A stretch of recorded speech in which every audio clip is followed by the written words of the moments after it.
안정환 창업 컨설턴트 함께하겠습니다. 어서 오세요. 네, 안녕하세요. 네.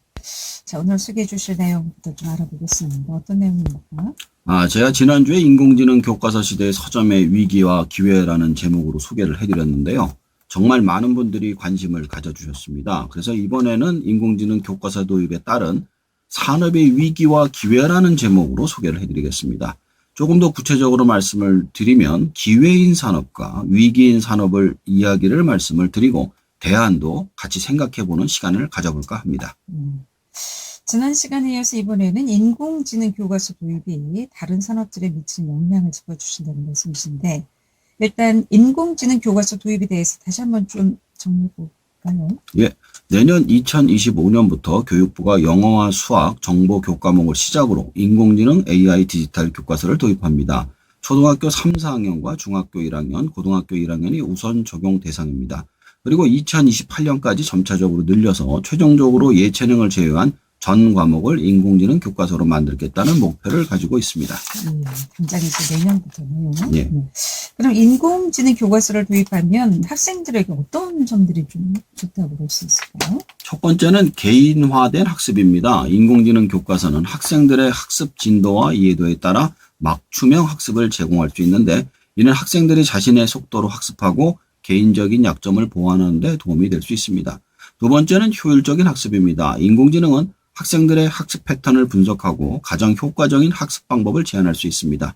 이는 학습 시간을 줄이고 학습 효과를 높일 수 있죠. 세 번째는 실시간 피드백입니다. 인공지능 교과서는 학생들이 문제를 풀거나 과제를 수행하는 동안 실시간으로 피드백을 제공할 수 있습니다. 이는 학생들이 즉시 오류를 수정하고 학습을 개선하는 데 도움이 될 수 있습니다. 네 번째, 접근성입니다. 디지털 교과서는 언제 어디서나 접근할 수 있으므로 학생들이 필요한 시간과 장소에서 학습할 수 있습니다. 이렇게 뭐 좋은 장점도 있겠습니다만 단점도 있지 않을까 싶은데, 인공지능 교과서를 도입했을 때 생길 수 있는 단점도 있을까요? 네, 첫 번째가 디지털 분국입니다. 양극화죠. 모든 학생이 동일한 기술 접근성을 가지고 있지 않을 수 있습니다. 이는 일부 학생들이 디지털 교과서를 완전히 활용하는데 어려움을 겪을 수 있음을 의미합니다. 두 번째는 기술적 문제입니다. 기술적인 문제나 오류는 학습 과정을 방해할 수 있습니다. 또한 학생들이 기술을 사용하는 방법을 배우는 데 시간이 필요할 수도 있죠.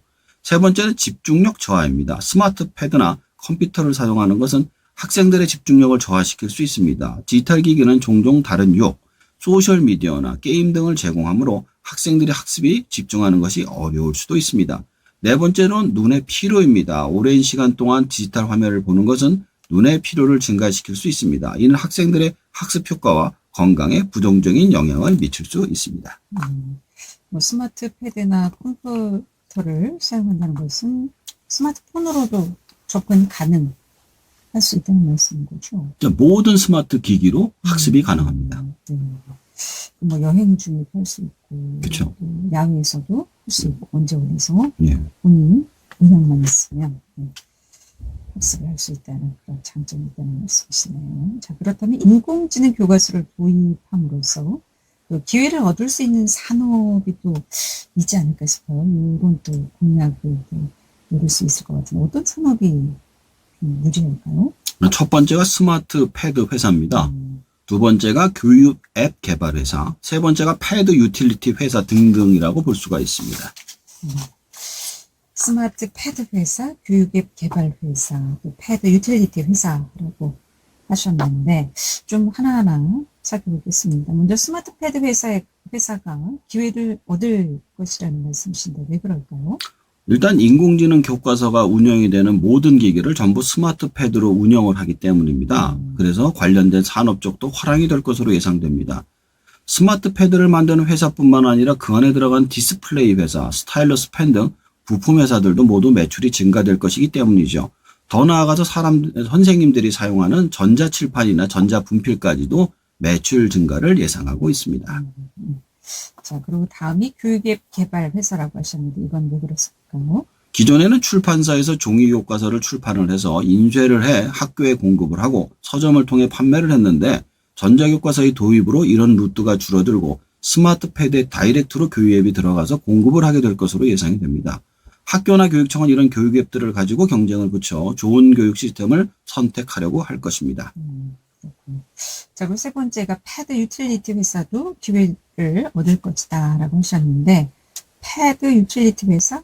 이건 어떤 회사고 왜 그럴까요? 자, 패드 유틸리티라는 게 패드를 쓰다 보면 필요한 다른 기구들이 있어요. 패드를 쓰다 보면 그걸 단순히 문제를 풀거나 동영상을 보는 것 이외에도 많은 활동을 할 수가 있습니다. 예를 들어 스타일러스 펜으로 글자를 쓰거나 그림을 그릴 수도 있고요. 그 외에 음악 활동을 할 수도 있죠. 그러면 패드의 소리를 직접 연결해서 스마트 패드로 스피커로 뽑는다거나 나온 그림을 출력을 직접 해서 볼 수도 있겠죠. 따라서 관련된 패드를 연결할 수 있는 그 유틸리티 시장이 매출이 증가할 것으로 예상이 됩니다. 그럼 우리 컨설턴트님께서는 지금 서점을 운영하고 계신데 이런 매출이 증가하는 품목을 또 활용하실 생각이 있으신가요? 네, 물론입니다. 일단 스마트 패드 자체 같은 경우에는 학교로 직접 납품이 들어가기 때문에 서점에서 개입할 여지가 적을 것 같습니다. 제 친구 중에 이게 스마트 패드 디스플레이 회사에 다니는 친구가 있는데 그 얘기를 하더라고요. 내년에 매출이 많이 오르겠다. 이 얘기가 사실이면 뭐 이 얘기를 하더라고요. 근데 교육앱과 패드 유틸리티의 경우 서점에서 오신 학생이나 학부모들에게 시연을 통해서 홍보를 해주고 판매까지 가능하지 않을까 기대를 하고 있습니다. 예를 들어 스마트 패드에 들어가는 스타일러스 펜 같은 것도 가격대가 좀 싼 게 있거든요. 그러면 이 애들이 쉽게 망가뜨리니까 이거 온 김에 사줘야지 이렇게 생각할 수도 있는 겁니다.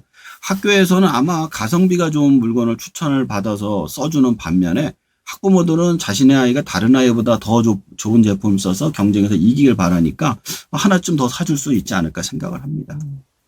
선정하셔야 자, 그럼 반면에 위기를 맞게 될 산업도 있지 않을까 싶은데 어떤 산업이 있을까요? 뭐 출판, 인쇄, 서점, 문구 이렇게 쭉 일렬로 다 위기에 오는 것 같습니다.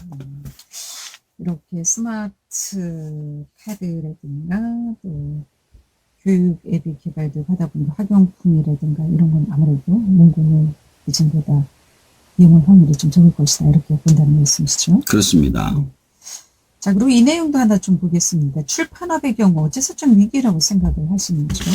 자, 출판업은 기존에 수많은 출판된 교과서나 자습서, 문제집 등을 매년 개발하고 업데이트해서 판매를 해야 유지가 되는데 기존의 출판물하고 전혀 다른 전자출판으로 앱을 개발해야 되기 때문에 힘들 것으로 판단이 됩니다. 게다가 기존의 출판사들은 경쟁이 정해져 있잖아요. 몇 개 안 되니까.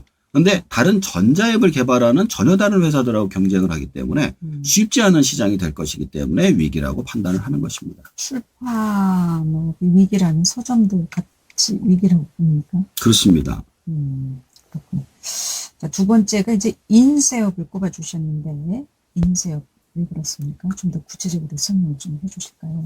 인쇄업이야말로 진짜 힘들죠. 인쇄업의 경우 생각하시는 대로 교과서, 자습서, 문제집을 아예 인쇄를 하지 않게 되면서 시장이 사라져버리는 위기를 맞게 됩니다. 게다가 인건비가 매년 상승하고 있는 상황에서 시장이 줄어들게 됨으로써 폐업을 하는 확률이 높아질 것으로 걱정이 됩니다.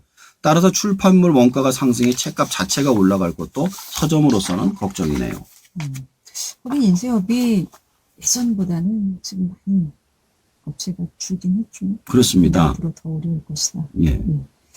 자, 그리고 세 번째가 서점 꼽아주셨는데 지난 시간에도 조금 살펴보긴 했습니다만 왜 그렇습니까? 서점의 경우 매출의 상당 부분을 차지하는 자습서 평가서 시장이 사라지면서 위기를 맞게 될 것입니다. 대신에 기본서나 기출문제집의 경우 상승을 할 것으로 예상되지만 이게 만약에 기존의 문제집 자습서가 10이면 이건 한 1, 2밖에 안 돼요. 기존 시장이 보다 작기 때문에 새로운 시장을 개척하지 못하면 굉장히 힘들 것이다 라고 생각이 듭니다. 자, 그렇죠. 문구 관련 산업이 또 위기일 것이라고 하셨는데 이것도 좀 볼까요? 자, 문구라는 것이 공책, 연필, 샤프, 지우개, 볼펜 등등으로 아이들이 학습을 하는 동안 써야 하는 소모품이 대부분입니다. 근데 스마트 패드로 바뀌면서 이런 소모품들 자체가 사용할 필요가 없어지기 때문이죠. 문구의 경우 대량의 시장이 사라질 것이 예상되기 때문에 문구 역시 새로운 시장을 만들어 대응하지 않으면 생존하기 힘들 것이라 생각이 듭니다. 그런데 사실 뭐 출판과 인쇄, 서점, 문구 산업이 위기를 맞은 건 이번이 처음은 아니지 않습니까? 그동안 왜 좀 위기였을까요? 14년 전에 진보 교육감이 당선이 되면서 초등학교 1학년부터 6학년까지 중간고사, 기말고사를 그 다음에 바로 없애버렸던 일이 있습니다. 그래서 제일 큰 시장이 사라지면서 많은 출판, 인쇄, 서점, 문구점들이 사라졌던 사례가 있었죠. 출판, 인쇄, 서점의 경우는 시험 자체가 사라지면서 문제집 판매량이 확 떨어져 폐업들을 많이 했고요.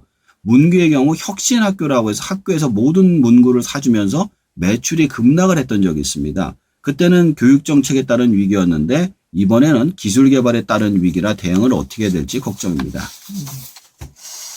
자, 이래서 위기, 저래서 위기 참 어렵습니다. 그럼 그때 서점과 문구점들은 어떤 방식으로 좀 생존 전략을 세우셨는지요?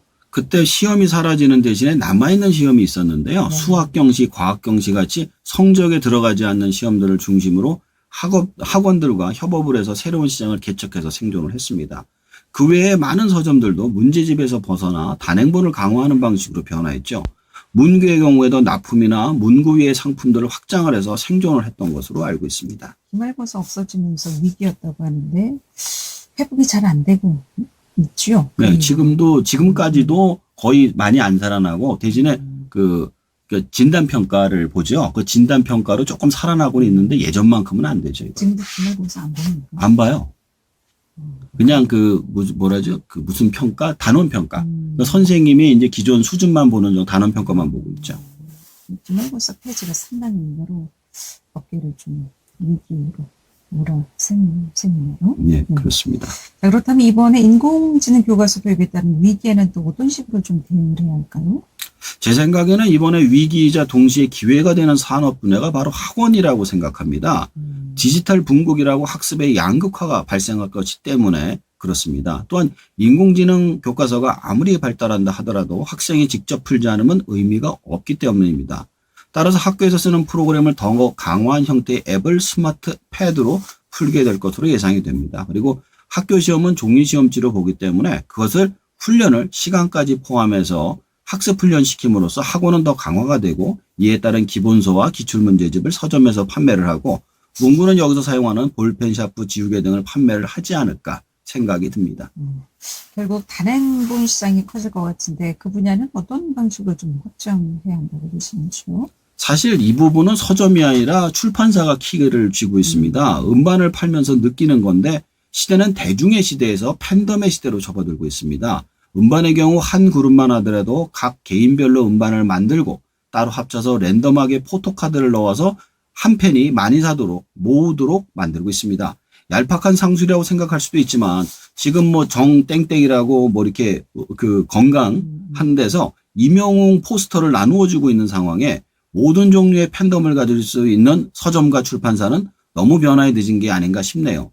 솔직히 서점이 할 수 있는 건 전시회에는 없고요. 출판사가 유명인들, 정치인, 경제인, 가수, 아이돌 등을 통해서 팬덤을 이용한 굿즈를 같이 판매하거나 부록으로 나눠줄 수 있는 물건들을 만들어 서점에서 활용해서 살 수 있도록 만드는 것이 서점이 살아날 수 있는 길이 아닌가 생각을 해봅니다. 앞으로는 광고도 새로운 패턴으로 좀 필요하다는 말씀이시군요. 네, 그렇습니다. 자, 오늘 지난 시간에 이어서 인공지능 교과서 도입에 따른 각 산업 분야의 위기와 또 기회에 대해서 알아봤는데 다시 한번 정리하고 마무리하겠습니다. 자, 인공지능 교과서의 도입은 교육 분야에서 맞춤형 학습, 효율적 학습, 실시간 피드백, 접근성 향상 등의 이점을 가져오지만 동시에 디지털 분국, 기술 문제, 제조사, 교육앱 개발사, 패드 유틸리티 회상 등의 새로운 기회를 제공하면서 출판업, 인쇄업, 서점, 문구업 등 기존의 산업에 큰 위기를 초래하고 있습니다. 이에 따라 각 산업은 새로운 시장을 개척하고 기술 변화에 적응하는 전략을 세워야 하며 이 과정에서 과거에 경험했던 시험이 갑자기 사라졌던 위기와 그때의 대응 전략을 참고해서 극복을 해나가야 될 것이라고 생각을 합니다. 그 외에도 음반이 나아갔던 길을 보고 출판사, 서점이 따라가야 하지 않을까 조심스럽게 생각을 해봅니다. 네, 위기는 기회라는 말이 있듯이 또 새로운 기회가 생기지 않을까 기대해 보겠습니다. 고생하셨습니다. 잘 들었습니다. 네, 지금까지 귀로 듣는 창업 정보 안정환 창업 컨설턴트였습니다.